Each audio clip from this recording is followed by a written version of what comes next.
जय श्री राम, जय राजेंद्र सरकार। श्री प्रज्ञ सर्व बाधा निवारण केंद्र में मेरे सभी भक्तों का स्वागत है। आज का विषय बड़ा ही महत्वपूर्ण रखा है। अब विषय क्या है उससे पहले सभी भक्त समझ लें कि वीडियो को पूरा देखा करें, लाइक कर लिया करें, सब्सक्राइब किया करें और बेल आइकन का बटन दबा दिया। भाई वीडियो को आप सब्सक्राइब नहीं करोगे तो मेरी नोटिफिकेशन आप तक पहुंचने वाली नहीं है। फिर आप बार बार व्हाट्सएप पर मैसेज करते हो, कहते हो गुरुजी आपकी यूट्यूब आईडी की लिंक भेज दीजिए। भाई आप एक बार सब्सक्राइब कर लीजिए, मैं जब भी वीडियो डालूंगा तब आपके पास पहुंच जाएगी। अब इस बार हम देखिए, स्वास्थ्य मेरा ठीक नहीं रह रहा है। इस स्वास्थ्य के कारण 1 महीने बाद ये वीडियो डाली जा रही है। 1 महीने से भी अधिक शायद ये समय हो चुका है। 1 महीने बाद ये वीडियो डाली जा रही है। नवरात्रि में वीडियो डाली गई थी, नवरात्रि की वीडियो डाली गई थी, उसके बाद में ये वीडियो डाली जा रही है। तो हमें ये आवश्यकता नहीं होती है कि भाई हम वीडियो से ही नहीं चल रहे। हमारा विषय सिर्फ मात्र इतना है कि मेरे जो भक्त हैं सही दिशा में चले और सही मार्गदर्शन में चले। अब आज का विशेष महत्वपूर्ण विषय क्या है वो समझ लीजिए। अघोर क्या है, ओगड़ क्या है, महाओगड़ क्या है, इनकी साधना कौन सी करना चाहिए, इनके ट्रांसफर कौन से लेना चाहिए और क्यों लेना चाहिए। भाई विशेष आज के समय में पहले तो यह समझ लीजिए, जो सतयुग में हजारों वर्ष की तपस्या थी वो त्रेता युग में आदि हो गई, और त्रेता युग में जो तपस्या थी वो द्वापर में आकर उससे आदि हो गई। द्वापर युग में 100, 150, 200 साल का प्रावधान जीवन का रह गया था। सतयुग में जीवन हजारों वर्ष का था। अब क्या चल रहा है, कलयुग। इसमें क्षणभर मात्र से ही आपकी तपस्याएं, आपकी साधनाएं, आपका हर क्षेत्र प्रबल से प्रबल हो जाता है, दुर्लभ बनकर के खड़ा हो जाता है। इस प्रकार की सिद्धियां प्राप्त होती हैं अगर आप गुरु मार्गदर्शन द्वारा करें। हम फ्रॉड और ठगे गुरुओं से नहीं कह रहे। देखिए 2 प्रकार का कार्य होता है, गुरु भी फ्रॉड होते हैं और चेला भी फ्रॉड होते हैं। गुरु के बताए अनुसार नहीं चलने वाले चेला फ्रॉड ही होते हैं। गुरु के वचनों का पालन नहीं करने वाले चेला फ्रॉड ही होते हैं। अनेकों प्रकार से आप चाहते हैं कि गुरु जी हम उच्च श्रेणी पर पहुंच जाएं। भाई कैसे पहुंचोगे? गुरु वचनों का पालन करके।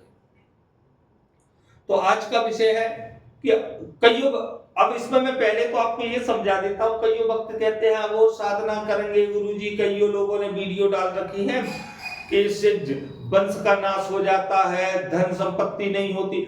मुझसे ज्यादा अघोर, ओगड़, महाओगड़ पंथ की ना कोई साधना कराता, ना कोई ट्रांसफर देता। मेरे घर में विशाल धन का संचय होता है, मैं बाल बच्चे वाला हूं, ग्रस्त व्यक्ति हूं, मेरे यहां कोई बात की कमी नहीं है। धन से ताकतवर हूं, बुद्धि से ताकतवर हूं, शरीर से ताकतवर हूं, हर चीज से क्षमताशील हूं, मान में, सम्मान में, हर चीज में। तो आप क्यों नहीं बन सकते? लेकिन सही मार्गदर्शन के अनुसार ही बन पाओ। देखिए असली अघोरी तो वही है जो शमशान में वास करे, लेकिन हम कह रहे हैं कि हम अघोर पंथ की साधना करके ग्रस्त जीवन में कैसे परिपूर्ण हो सके, कैसे पूर्ण रूप से सक्षम बन सके और कैसे हमारी शक्ति को कोई ना काटे, इस प्रकार के कार्य कर सके। हमारे देखिए आज के समय में आपको 3 चीजों की अति आवश्यकता है। एक मान सम्मान, घर परिवार, और इसके साथ में सुख संपत्ति की, धन संपत्ति की, ये आपको अत्यंत आवश्यकता है। क्षण भर में, पल भर में करोड़पति बनने के स्वप्न ना देखे मेरे भाई। आप लोगों को भ्रमित करके सपने दिखा दिए जाते हैं। क्षण भर में, तत्काल, 10 दिन में, महीने भर में, 2 महीने में हम समर्थ बन जाएं। भाई बिना योग के कभी कोई समर्थ नहीं बनता। आपके यहाँ धन की कमी है, आप कर्जे में डूबे हो, इसलिए आप धन के संचार के लिए तत्काल करके बनना चाहते हो और आप डूबते चले जाते हो। मेरे यहाँ जब तक योग नहीं होता मैं नहीं बना पाता और मैं मना कर देता हूं। शक्ति ऐसी लेना चाहिए जिसके साथ संपूर्ण सेना हो, भूत पिशाच आंकने साकने डाकनी जिंद बेताल सभी होना चाहिए, कलवा कच्चा कलवा 1.5 फुटिया सभी होना चाहिए। शक्ति ऐसी होना चाहिए, वो शक्ति सिर्फ अघोरियों के पास होती है। और जो लोग आपसे कहते हैं कि मैं अघोरी दे रहा हूं, स्वयं झूठ बोलते हैं। उस शक्ति के पास क्या है उनसे ये पूछें, उसके नीचे कौन चलता है ये पूछे, उसके ऊपर कौन चलता है ये पूछे, उसकी 10 दिशाओं में उसके कौन साथ चलता है उससे ये पूछे।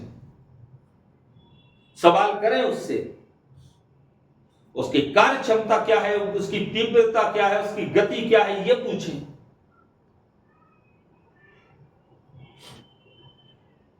अघोरी वो था तो उसके जीवन काल में उसका कार्य क्षेत्र क्या था और वो क्यों अघोरी बना भाई, ये पूछें।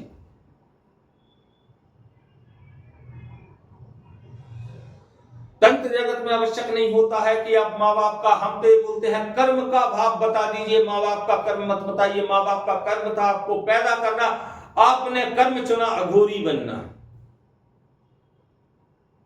तो वो अघोरी क्यों अघोरी था, ये कम से कम जो आपको शक्ति दे रहा है उसको ज्ञात तो होगा। 4 चंद चीजें बता देने से उसको शक्ति का ज्ञान नहीं है, एक किताबी ज्ञान है।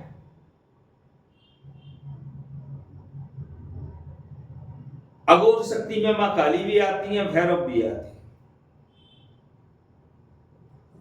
अघोरी तो संपूर्ण आते ही है, बाद बाकी मैंने विशेष शक्तियों के आपको नाम बता दिए। तो जिन भक्तों को ये साधना करना है और ट्रांसफर लेना है, तत्काल संपर्क में आए, मैं प्रचंड रूप से और ट्रांसफर दूंगा। मेरे यहाँ का प्रावधान और विधान वही है, 3 दिन से 90 दिन में मैं परिपूर्ण कर देता हूं। 51 बार मंत्र सुनता हूं, 324 हवन में आहुति लगती है, 20-20 मिनट का 3 बार दिन में ध्यान लगाना होता है। 90 दिन तक 11 काम शक्ति से करना अति आवश्यक होता है। 3 दिन मेरे यहाँ हवन होते हैं जिसमें 324 आहुति लगती है। बार बार पूछने की आवश्यकता नहीं है, मेरे यहाँ रजिस्ट्रेशन अति आवश्यक है। जो व्यक्ति रजिस्ट्रेशन नहीं कराएगा उसकी ना ही सुनी जाएगी, ना उसको किसी शक्ति के विषय में बताया जाएगा। तो संपूर्ण जानकारी समझ में आ गई होगी, और जो समझ में ना आए व्हाट्सएप पर मैसेज करके समझ लें। जो भी शक्ति का आप नाम लोगे उस शक्ति का मैं ट्रांसफर देने में सक्षम होऊंगा तो आपसे हाँ करूंगा, उसका शुल्क बताऊंगा। आप में क्षमता हो तो शुल्क देकर के ट्रांसफर ले, अन्यथा ना ले। और फिर बोल रहा हूं, मैं किसी को निमंत्रण नहीं दे रहा हूं, आना है तो आओ, नहीं तो भाड़ में जाओ। मुझे किसी की आवश्यकता नहीं है, जो आएगा वही पाएगा। जल्दबाजी मुझसे कोई ना करे। मेरा जो नियम है मैंने बता दिया है, नियमावली वही है, 3 दिन से 90 दिन की। 3 दिन मेरे पास रुकना होता है, ट्रांसफर मेरे आए बिना दिया नहीं जाता, साधना मेरी घर पे करना होता है। साधना के लिए मैं अपने पास भक्तों को नहीं बुलाता, 3 दिन के लिए बुलाता हूं, समझा करके भेज देता हूं, साधना घर पे ही प्रारंभ करना होता है। सभी बातें समझ में आ गई होंगी। जय श्री राम, जय राजगढ़ सरकार।